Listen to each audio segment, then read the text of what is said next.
निवेदन करतील. माननीय सभापती महोदय, एक मिनिट. राज्य शासकीय व इतर पात्र कर्मचाऱ्यांच्या महागाई भत्ते 3% वाढ याबद्दल मी निवेदन करू इच्छितो. राज्य शासकीय व इतर पात्र कर्मचाऱ्यांच्या महागाई भत्त्यामध्ये जुलै 2025 पासून 3% अशी वाढ म्हणजे 55% ते 58% अशी वाढ करण्याचा निर्णय शासनाने घेतलेला आहे. फेब्रुवारी 2026 पासून सदर महागाई भत्ता वाढ रोखीने तर जुलै 2025 ते ऑक्टोबर 2025 या कालावधीतील थकबाकी गुढीपाडवा निमित्ताने मार्च 2026 या महिन्यात प्रदान करण्यात येईल. उर्वरित नोव्हेंबर 2025 ते जानेवारी 2026 या कालावधीतील थकबाकीबाबत स्वतंत्रपणे आदेश निर्गमित करण्यात येतील. सदरचा निर्णय चा लाभ सुमारे 5.16 लाख कार्यरत शासकीय कर्मचाऱ्यांना 8.72 लाख निवृत्तीधारकांना होणार आहे. मंत्री महोदय, शिक्षण मंत्र्यांना काय एक मिनिट, शिक्षण मंत्री बोलताय. शिक्षण मंत्र्यांना काय बोलायचं? शिक्षण मंत्र्यांना एक विषय बोल. नाही, शिक्षण मंत्री बोलताय. एकच मिनिट.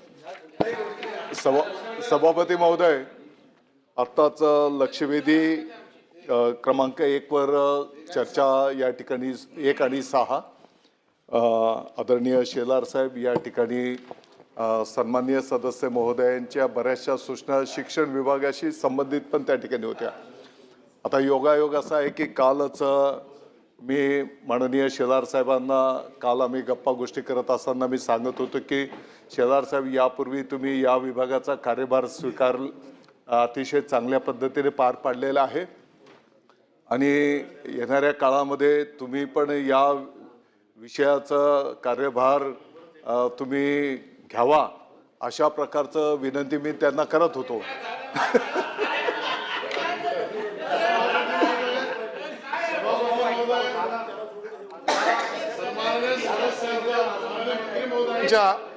प्रेमाने माझा ऊर भरून आलाय आणि म्हणून मी असं जाहीर करतो, मी बिन खात्याचा मंत्री मुख्यमंत्र्यांनी ठेवलं तरी चालेल, पण शिक्षण विभागाचा कार्यभार घ्यायला तयार नाही. तुमच्या IT मिनिस्टर आणि एज्युकेशन मिनिस्टरांची जी काही ट्युनिंग आहे ते महोदय, नाही तुम्हाला बोलता येणार नाही, कारण तिसऱ्या मंत्र्यांनी याच्यात पार्टिसिपेशन करायचं ठरवलंय. सभापती महोदय, सगळ्या सभासदांच्या मनातली एक गोष्ट याच विषयाला धरून सांगतो की शक्यतो सभागृह सुरू झाल्यानंतर